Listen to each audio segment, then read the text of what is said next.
Okay, so now let's get into VPN. So let's talk first about site-to-site VPN, which is a way to call it an AWS Managed VPN. So the idea is that we have our corporate data center and our VPC, and we want to be able to connect them over the public internet. So one reason to do it is so that they access each other using private IP, but realistically it will go over the public internet and it will be more secure, encrypted as well. So we have to set up a few things.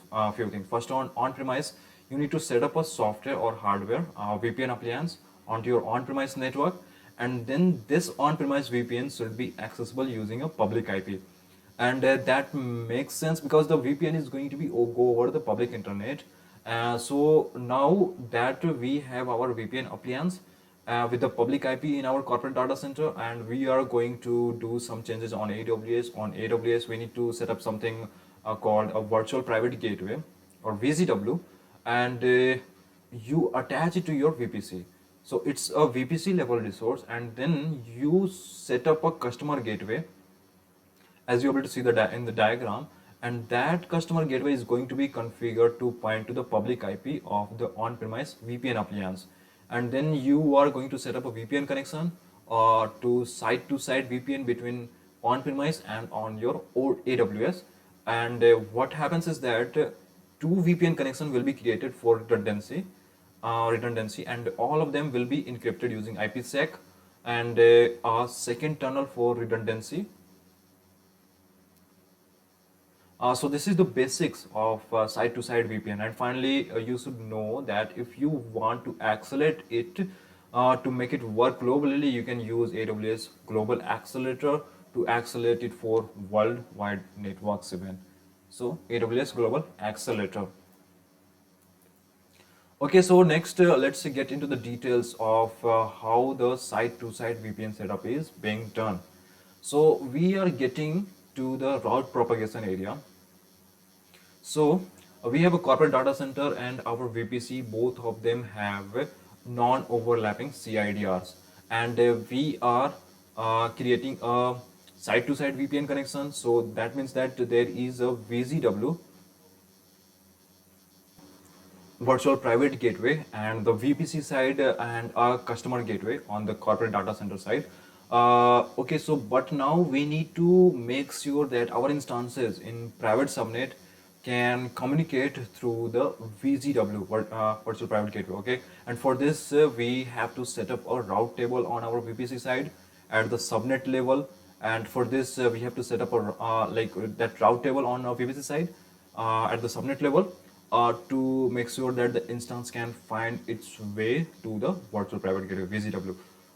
And for the CIDR corresponding to the corporate data center and vice versa, for the corporate data center, we need to update the on-premises router to make sure that any IP that corresponds to the private subnet is going to be routed through the CGW, that is the customer gateway.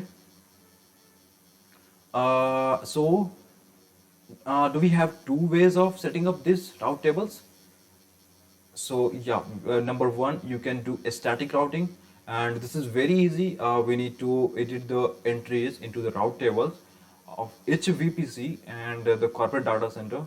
And so on the corporate data center side, we are going to say anything that is going to be like 10.0.0.1/24 should go through the customer gateway CGW, which should take the network from the left and go all the way to the right.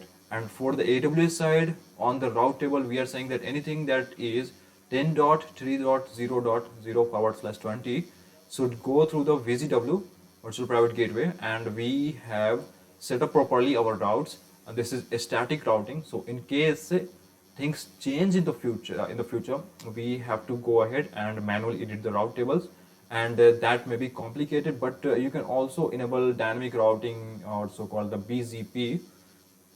So BGP is the border gateway protocol, and it's a protocol that allow your networks to share the routes automatically with one another. And in case the border gateway protocol BGP goes over the internet, then it's called the eBGP.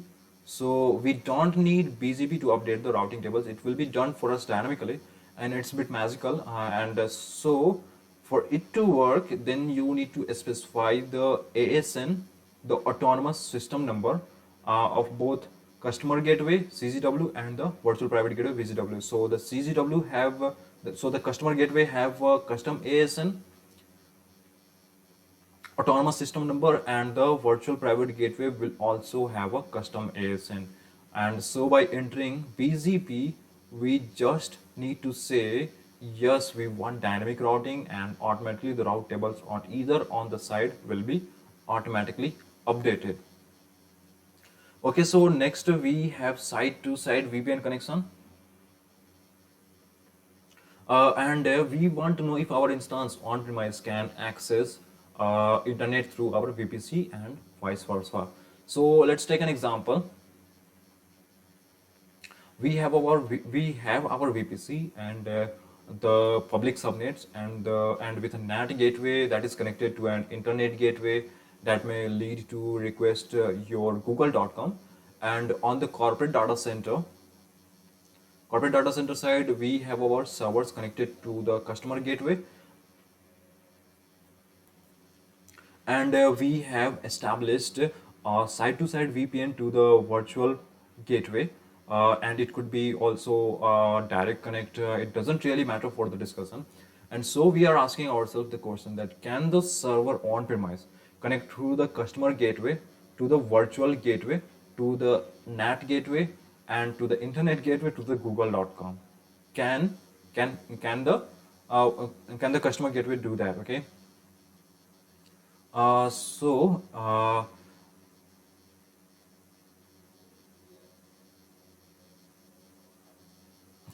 Can the server on-premise connect through the customer gateway to the virtual gateway to the NAT gateway to the internet gateway to the google.com? Is it possible way for like us to provide internet access on the on-premise stuff?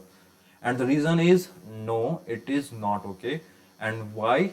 In this entire architecture, the NAT gateway is going to have a restriction. NAT gateway is going to have a restriction, and then that gateway is going to is saying that any source network that comes from a site-to-site VPN, or direct connect cannot go through the NAT gateway. NAT gateway into the internet gateway into the public internet. So this setup does not work. Okay, next we have the exact same setup, but this time instead of using NAT gateway, we are using a NAT instance in the public subnet. Why we are using this? Because we have a bit more control over the software on the NAT instance. So now we are doing the exact same setup. We have our corporate data center that is connected to our VPC, either using side-to-side VPN or the direct connect. And is this okay now? Okay, so answer is here green, yes, because we manage the software on the NAT instance, we have more control, and so it is possible for us to create a route from the corporate data center to the internet through the AWS using the NAT instance here in this architecture. Okay, so next we have this setup. So we have our corporate data center, and that has on-premise NAT that gives us access to the google.com. Okay, and we want to know if we can connect our instances from the private subnet in our VPC to the internet through our corporate data center. So again, we are going to do this time a direct connect or a side-to-side VPN. And is the question is like, does this work or not? Can the instance connect to the VGW virtual gateway and then customer gateway and then the on-premise NAT into the google.com? And the answer is yes. So this would be an alternative setup to using NAT instance or NAT gateway on AWS. And so the reason you would do this is that maybe your on-premise NAT already does a lot of packet filtering. Maybe it does some rules and some checks on the network, and so you have a corporate data center rule to have all the internet traffic go through your corporate data center. So in this case, this would be a valid setup. Okay, finally, For VPN, we have to discuss about VPN CloudHub. So VPN CloudHub is a way to connect different customer gateways together. So in this example, we can connect up to 10 customer gateways for each virtual private gateway. So what do we have here? We have a customer's network with different locations. So for example, New York, Los Angeles, and Miami, as I mean shown in the diagram. And they are going to be able to connect and talk to one another through the virtual private gateway and the VPN connections, and that have been established. So why do we do this? Why do we need the virtual private gateway to communicate to each other? Well, it's a low cost hub and a SPOC model for primary network in case we want to connect our data center like this, or it could be secondary network in case our main connection between our customer networks are failing. So for example, if we have a direct connection between New York and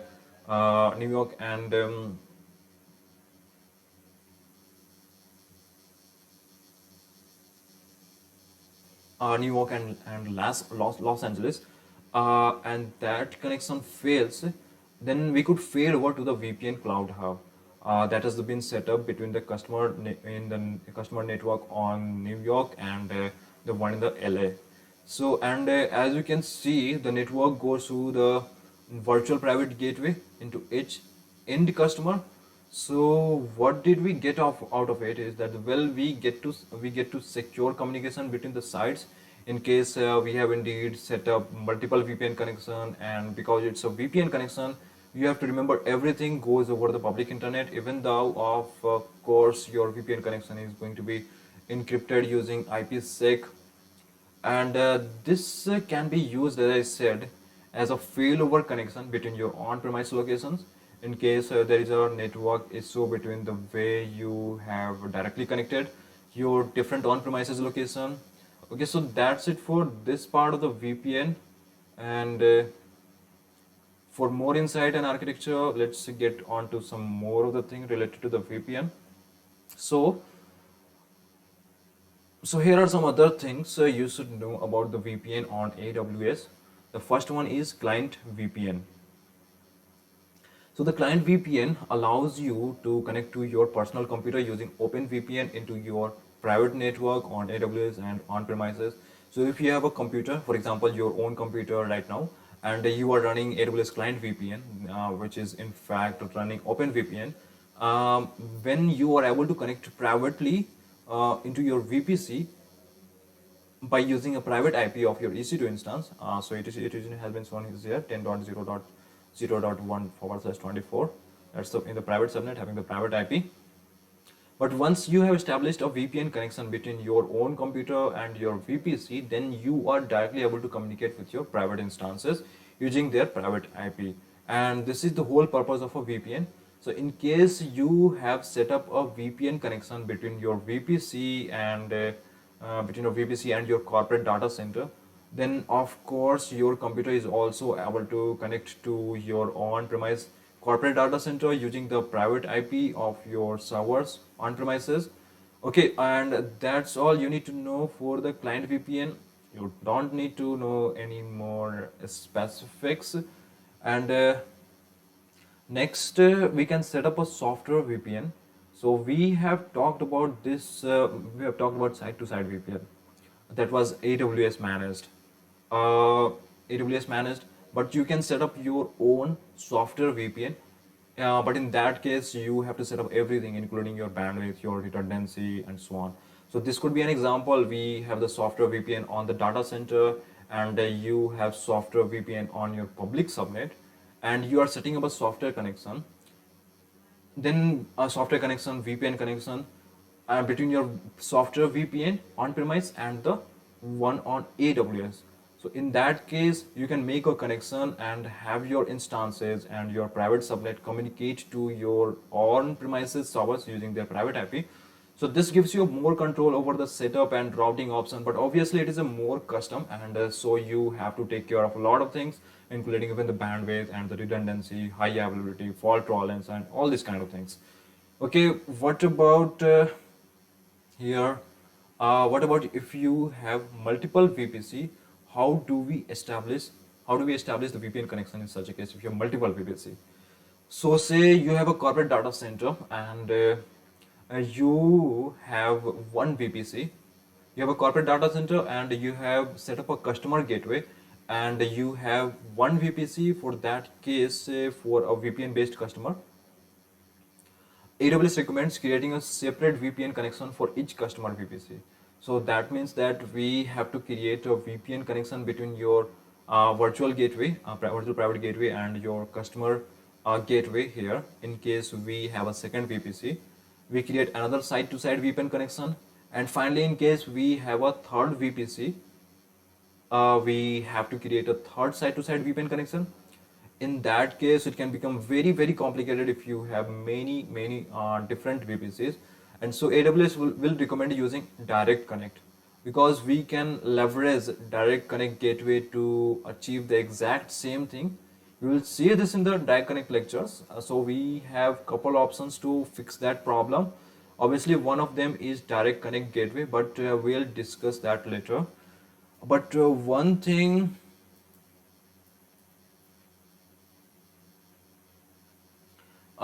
we can do is to have a shared service VPC. In that case, we are going to create a VPN connection between our on-premises data center and one shared VPC, one shared service VPC. So this is represented here. So we have our shared service VPC, and we have set up a virtual private gateway and customer gateway and a side-to-side VPN between the two, and then we are going to replicate the services, application, databases, everything we got that can be on premise, and we'll replicate onto the shared services VPC, or we can deploy proxies in the shared services VPC to access the on premises resources. So either we can replicate the resources, or we are going to deploy a fleet of proxies that will proxy the request made into the shared services VPC to the corporate data center. So the question is, why do we even do this? Okay, because now we can do VPC peering between the other VPCs and the shared VPC. So here's an example. We have our first VPC, and we have created a VPC peering connection between VPC A and the shared VPC, same for B and the same for C. So what do we get out of it? Okay, I told you that VPC peering is not transitive. So VPC A cannot access your corporate data center, VPC B as well cannot access your corporate data center, and VPC C as well cannot. Okay, but because we have replicated all their services from the corporate data center onto the shared service VPC using a side-to-side VPN connection, then VPC A is able to access our services through their shared VPC. So either we access the replicated services and we directly talk with them, or we talk with the application proxies, which by definition are going to proxy the request onto on-premises, and this is the idea behind the shared VPC. So here, as you can see, we don't need to establish VPN connection to on-premises. We just need to establish one of them between the shared VPC, shared services VPC, and on-premises, and for the rest we can use like the VPC peering. Another solution to use a transit VPC. So we have seen this one before, where we have a software VPN and a transit VPC, and we have established a VPN connection between all the VPCs and your corporate data center, in which case we can have transitivity in here. And this is a good for resources that would be hard to replicate on the cloud. So the shared services VPC does imply that you are able to replicate some services on it. But if it's not possible, then maybe you want to use a transit VPC. And remember, like here, we cannot use VPC peering because VPC peering does not support transitive routing. We have to use VPN connection. Another example we saw from before is that we could use a transit gateway, which is going to be much simpler here than alternative to connecting everything, and that is yet another, and this one that is yet another architecture, and you have to remember. But this is it for the VPN. And remember, AWS will test you on all these kind of architectures, and you really have to understand why they work and why they don't work, and the benefits we get out of them, and the trade-offs we have, and hopefully you will be able to do good for your exam. So that's it. I will see you in the next one.